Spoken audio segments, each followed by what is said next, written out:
Подписаться деген кнопканы басып, жанындагы коңгурочону сөз түрдө басып, Кыргызстандагы соңку кабарларды билиңиздер.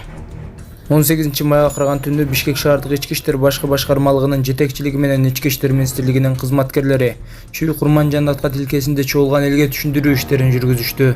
Милициянын алдын ала маалыматы боюнча 17 майга караган түнү жатакананын жанына 200 адам чогулуп, ал жерде 13 майда жергиликтүү жарандар менен чет элдиктер мушташкан. Бишкек шаардык ички иштер башкы башкармалыгынын башчысы Азамат Токтоналиев чогулгандар менен баарлашып, аларды таркап кетүүгө чакырып жатат. Окуяга байланыштуу камакка алуулар болду.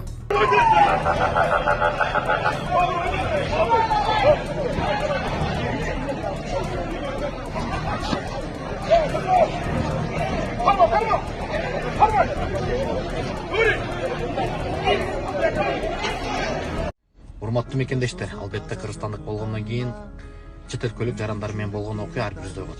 Алардын кылган иши туура эмес. Алар кыргыз элинен кечирим сурап, азыркы убакта алар камакта.